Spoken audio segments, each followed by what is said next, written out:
coffee chain is closing hundreds of its stores nationwide, many of them right here in the Southland. Struggling with coffee competition and inflation, Starbucks now is running out of steam, you might say, and laying off hundreds of workers. Canada is facing something many didn't see coming.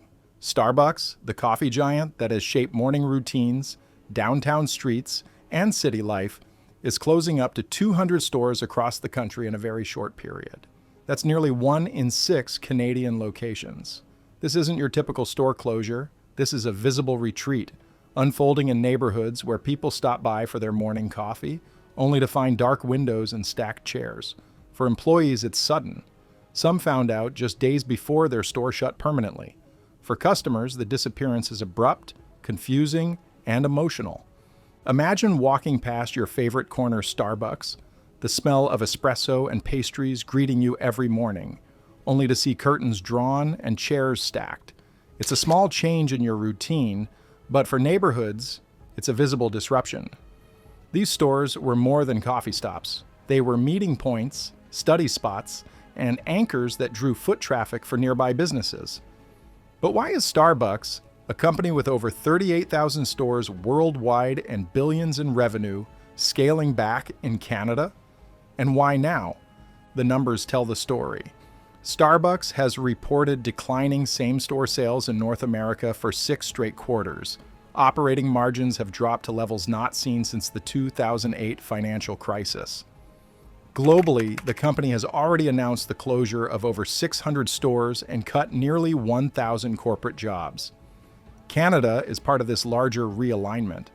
Cities like Toronto, Vancouver, Calgary, Edmonton, and Montreal have all seen multiple locations shut down, sometimes with only days' notice. Downtown Toronto alone has lost more than 24 Starbucks locations in less than a year. Busy corners that once absorbed commuter traffic now sit empty. In smaller towns, the effect is even sharper. These stores were not just coffee shops, they were hubs of community life. For decades, Starbucks built its Canadian strategy around dense urban foot traffic. Morning commuters, lunch crowds, and evening drop-ins kept volumes high enough to justify premium rents. But that model is breaking down. Downtown rents have climbed sharply. Toronto up nearly 40% over 5 years. Vancouver among the priciest retail markets in North America. Yet foot traffic hasn't recovered. Remote and hybrid work has reduced downtown traffic by roughly 30%, leaving stores paying high rent for inconsistent crowds. At the same time, operational costs are climbing. Labor expenses per store have surged with minimum wage increases across the country. Ontario at $16.55 per hour, British Columbia above $17, Alberta at $15. Benefits, training, turnover, and provincial health contributions add even more. Stores locked into long-term leases are now absorbing costs that outpace revenue. Demand has shifted as well. Starbucks prices have risen steadily. A basic latte now regularly crosses $5. Specialty drinks climb higher. For years, customers accepted this premium for comfort, atmosphere, and the third place between home and work. But many Starbucks locations have shifted to fast pickup hubs, with fewer tables and less seating. The third place has quietly vanished. Mobile ordering, designed to increase convenience, has revealed another problem. Data shows a rising number of customers abandoning their order before completing it, signaling that price sensitivity has reached a breaking point. Surveys confirm this. Over 60% of Canadians report cutting back on premium coffee purchases in the past year due to cost. Meanwhile, grocery store coffee sales have surged nearly 18% as households invest in home espresso machines and grinders. Independent cafes are seeing renewed interest as consumers seek value, authenticity, and local connection. Starbucks now finds itself in a difficult position, competing as a premium brand while the market shifts toward value and convenience. Competitors like Tim Hortons and McDonald's McCafe are quietly thriving. Tim Hortons relies on familiarity and affordability. McDonald's McCafe offers espresso at prices 20 to 30% below Starbucks, while leveraging drive-thrus, extended hours, and thousands of pre-existing locations.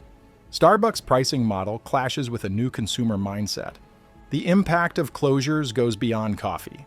Starbucks stores often function as anchor tenants. When they close, foot traffic drops, affecting nearby businesses, bakeries, sandwich shops, boutiques. Retail vacancy rates rise, property confidence softens, and neighborhoods feel the change immediately. Local business owners in Toronto and Vancouver report empty storefronts where Starbucks once drew steady customers. It's a small but noticeable shift in the rhythm of urban life. For workers, the closures are abrupt and disruptive. Many received minimal notice, fueling public backlash and political commentary. Globally, Starbucks is not retreating everywhere. The company is doubling down in markets like China and India, where urbanization and middle-class growth promise long-term demand. A multi-billion-dollar joint venture in China signals where Starbucks sees future momentum. For Canada, however, the cost structure and consumer behavior no longer align with the premium coffee model. This isn't just about coffee. When a Starbucks closes, it changes the rhythm of a block, the routines of commuters, and the livelihoods of employees. It raises a broader question. If a business model that once defined daily life is no longer sustainable, what other parts of our urban economy are quietly under stress?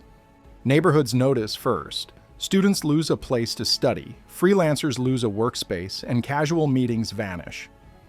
Downtown streets feel quieter. Retail vacancies grow. The closures are small signals of a larger economic shift, and they hit both people and communities emotionally. Some closures will be permanent. Others may involve relocations or consolidation into fewer stores. The trend is clear.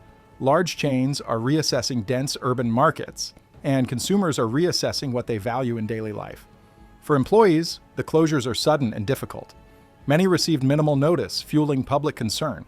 For communities, it's a reminder that even globally successful brands are vulnerable to local economic realities. For consumers, it's a signal that habits, once reliable, can suddenly change. The takeaway is simple but profound. Starbucks is a lens into the broader Canadian urban economy. Rising rents, reduced foot traffic, shifting consumer priorities, and increased competition are reshaping the retail landscape. Starbucks didn't cause these changes. It revealed them. This story isn't just about coffee. It's about how urban economics are changing in Canada. Cities are still adjusting to post-pandemic behaviors. Remote work, hybrid schedules, and changing consumption patterns are redefining which businesses thrive downtown. Starbucks' retreat highlights a shift. Premium convenience is no longer guaranteed. For years, Canadians could rely on downtown stores as part of their daily routines. Now, those routines are evolving. Other chains and independent cafes are filling the gaps with value-driven, locally connected options. Meanwhile, Starbucks is doubling down internationally. Investments in China and India show the company's focus on growth markets with urban expansion and middle-class population growth. Canada, for now, is no longer the priority. Every empty Starbucks window is more than a closed store. It's a signal of economic transformation. Foot traffic drops, neighborhoods adapt, and businesses adjust pricing and strategy. Consumers reevaluate spending. Employees and communities feel the change firsthand. Starbucks' retreat is both a warning and a lesson. It shows that even the most recognizable global brands are not immune to local economic pressures. It reminds us that the urban economy is evolving, and if businesses and consumers don't evolve with it, they risk being left behind. For Canadians walking past an empty Starbucks window tomorrow, remember, it's not just coffee. It's a sign of deeper shifts in cost, consumption, and community life. Understanding these changes now is key to navigating the future. And for Starbucks, this is a strategic pivot. Growth is no longer about being everywhere. It's about sustainable operations, selective expansion, and adapting to evolving consumer behavior. The story of Starbucks in Canada is ongoing. Neighborhoods will adjust. Consumers will choose where to spend.